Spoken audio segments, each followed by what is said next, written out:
ستړي مشئ په خیر راغلی ملګرو. زما نوم خیبر دی او زه په نیدرلینډ کې د آی سی ټي یو سټوډنټ یم او دا چې دی د سی ایس ایس دمنۍ ویډیو ده او موږ په دې ویډیو کې به د سی ایس ایس اولنی پروګرام جوړو.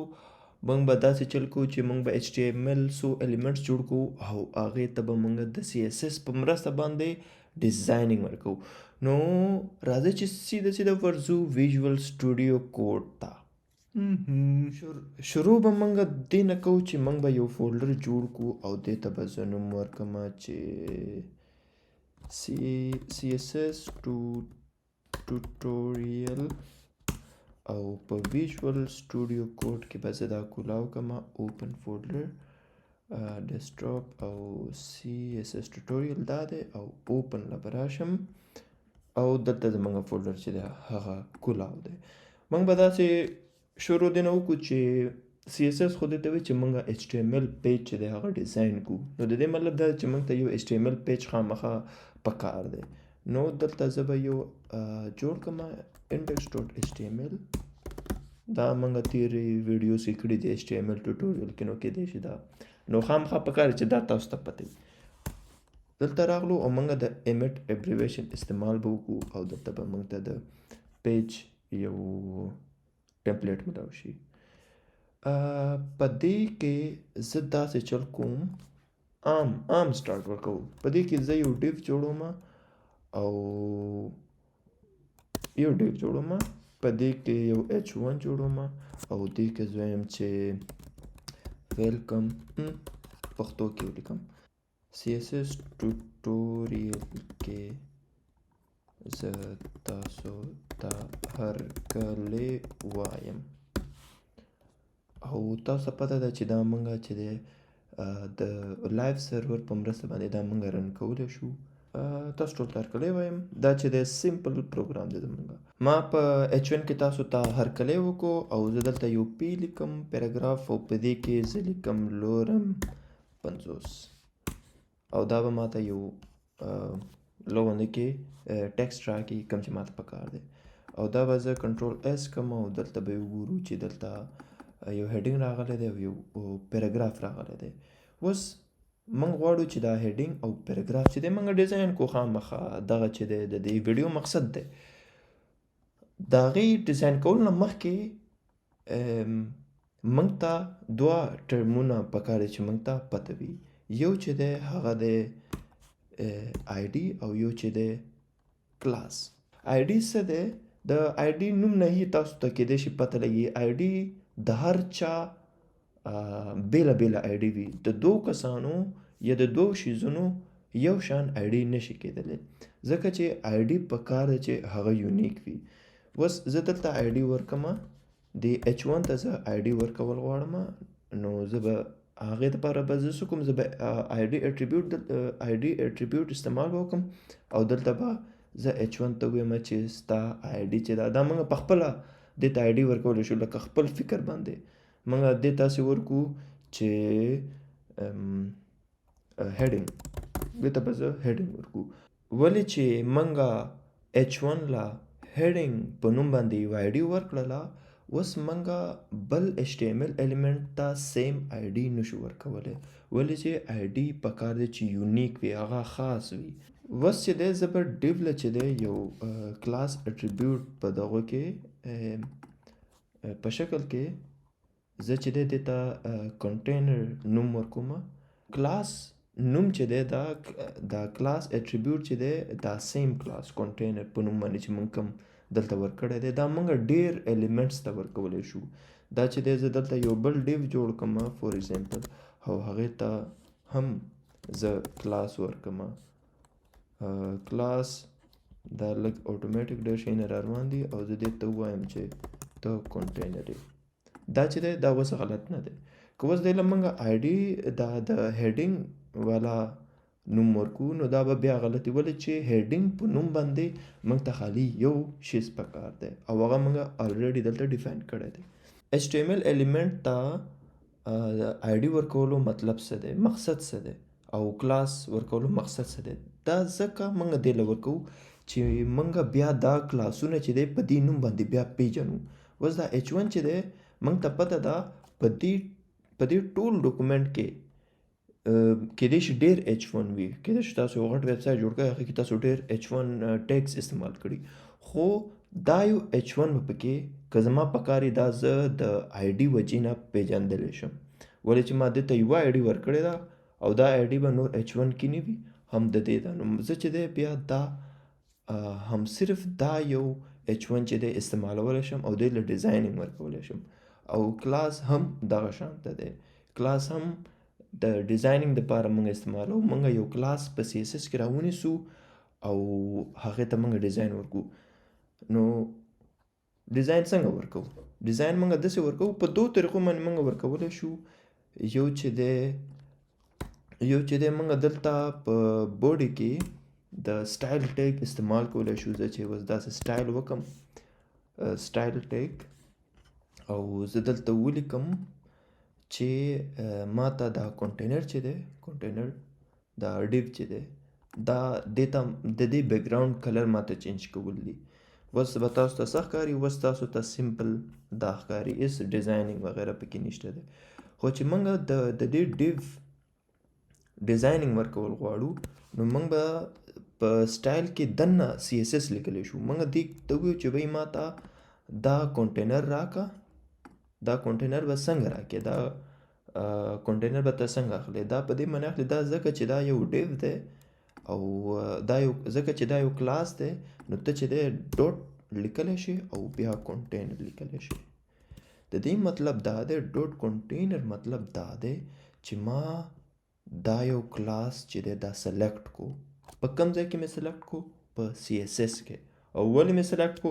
ځکه چې زه غواړم چې زه د دې بیکګراوند کلر چینج کړم. نو بیکګراوند کلر به څنګه چینج کړې؟ موږ به دلته ورکو چې بیکګراوند کلر او موږ به دې ته وایو چې بیکګراوند کلر چې دی ته ما ته بلو کا BLUE بلو.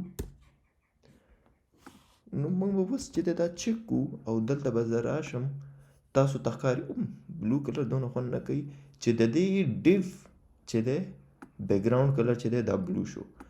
او په دې ډیو کې چې دی هیډینګ هم شته دی، کوم ډیو بیکګراوند کلر چې موږ چینج کړو هغې کې دا هیډینګ هم دی او دا پیراګراف هم پکې دی. دا موږ ته دلته ښکاري ډیو دی د کنټینر په نوم، په هغې کې H1 دی، هیډینګ دی او زموږ پیراګراف دی. او موږ وویلې چې په دې کنټینر کې چې څه شی هم دی د هغې بیکګراوند چې دی هغه بلو کا. اوس که موږ وغواړو چې دا هیډینګ چې دی دونه صحیح نه ښکاري لکه ایسې یا سیده پرته ویم چې د دې موږ چې دی کلر بدلول غواړو، صرف د دې ټیکس کلر بدلول غواړو، دا تور چې دی صحیح پاک نه ښکاري. نو موږ به دلته داسې چل وکړو د هیډینګ سټایل کلر چینج کولو لپاره موږ ته چې دی هیډینګ سلیکټ کول پکار دي، دغه سلیکټ کول پکار دي.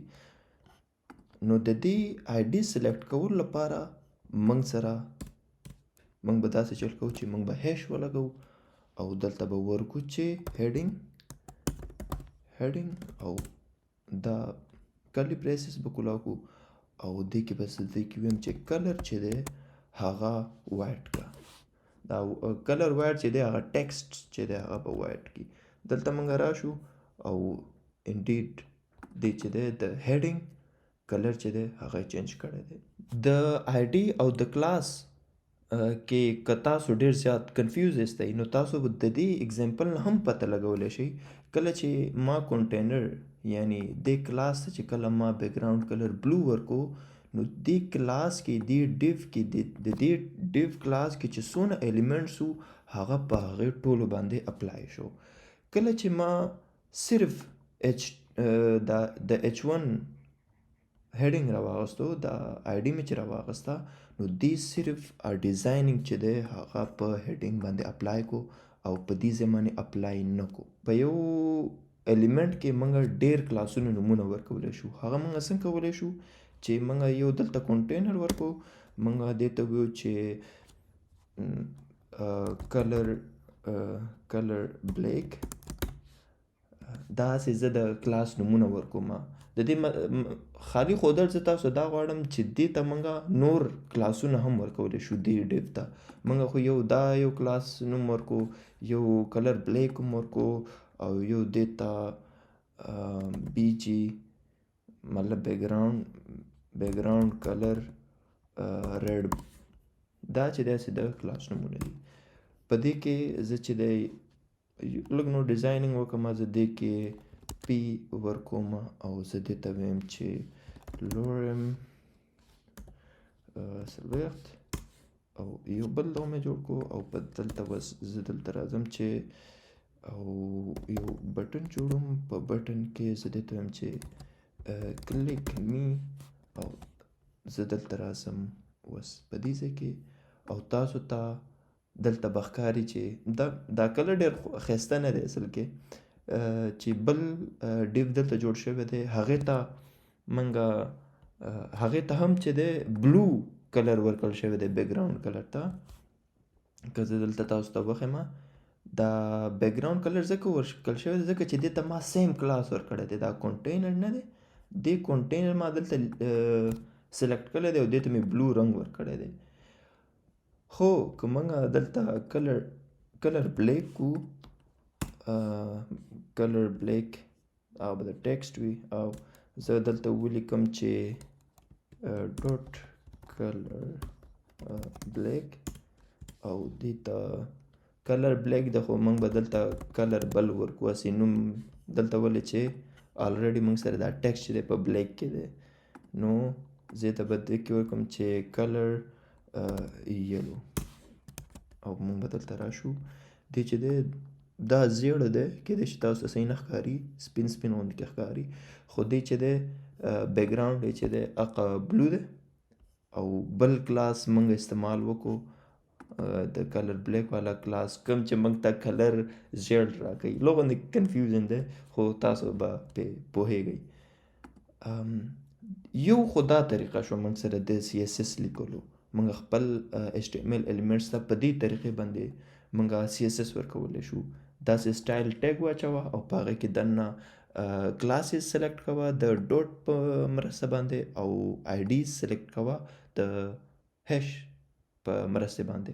خو موږ چې دی داسې چې دی داسې که موږ ویب سایټ لږ غټ وي نو په یو index ډاټ ایچ ټي ایم ایل فایل کې دونه ډېر زیات ایچ ټي ایم ایل هم لیکل او سی ایس ایس هم لیکل لږ غونده کې سړی ستړی کولی شي یا دونه پاک نه ښکاري چې دواړه په یو شي کې. موږ څه کولی شو چې دا ټول سټایل چې دی دا موږ یو بل پیج ته اړولی شو. لکه دلته موږ یو بل فایل جوړ کړو سټایل هغې کې کیدو او دلته خالي ایچ ټي ایم ایل پاتې کړو، نو دغه به ډېر خوند وکړي او پکار دی چې دغه شان ته وشي.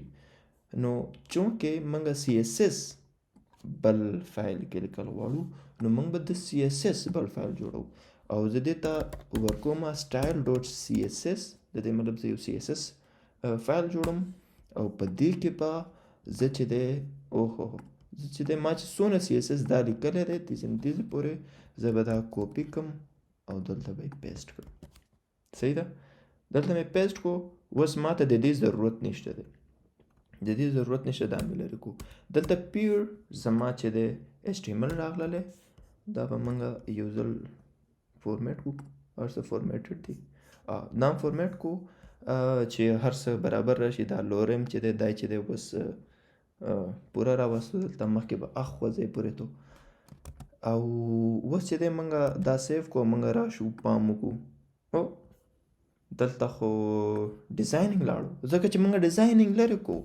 نو ځکه ډیزایننګ لاړو نو موږ به څنګه چل کوو چې دې ځای کې چې کوم ډیزایننګ دی هغه زموږ د انډیکس ډاټ ایچ ټي ایم ایل په پاڼه باندې ولګي. د هغې لپاره موږ ته په دې هیډ کې یو لینک نو بلکې د انډیکس ډاټ ایچ ټي ایم ایل پاڼې ته موږ ته ویل دي چې ته چې دی په دې سټایل ډاټ سی ایس ایس کې څونه ډیزایننګ یې هغه په دې پاڼه کې ولګوه. هغې دپاره به موږ څنګه کوو د ایچ ټي ایم ایل انډیکس ډاټ ایچ ټي ایم ایل ته به موږ وویو چې د لینک سی ایس ایس موږ غواړو، سی ایس ایس موږ لیکلی دی هغې ته موږ کنیکشن جوړول غواړو. لینک او دا سټایل شیټ دی ټایپ چې دی د سټایل شیټ دی ظاهره خبره ده او دا چې دی په کوم ځای کې دی نوم یې څه دی یا لینک د دې فایل ته د دې لینک څه دی موږ ورته چې دا سټایل ډاټ سی ایس ایس کې پروت دی او سټایل ډاټ سی ایس ایس چې دی دا دی اوس چې دی موږ به دلته چې دی دا ماسې کنټرول ایس کوم او دلته هم کنټرول ایس کوم او موږ به ګورو چې دا سټایل چې دی په دې باندې اپلای شوی دی بس دا دونه ډېر زبردست سو دې ځای کې موږ قلارې خپل سی ایس ایس لیکلی شو او دې ځای کې موږ ایچ ټي ایم ایل ته ویلي چې دې سی ایس ایس ته غوږ کېږده هلته چې څه کېږي هغه اوره او په دې انډیکس په دې زمونږه په الیمنټس کې دغه اپلای کوه ها نو دا چې دی زمونږ د سی ایس ایس دویمه ویډیو وه او مالی خو ډېر خوند راکو زه تاسو ټولو نه ډېره مننه کوم او راتلونکي ویډیو کې به موږ سی ایس ایس نور هم مخې ته وړو او نور ښکلي شیونه به پکې جوړوو تاسو ټولو نه ډېره مننه کوم او د الله پاک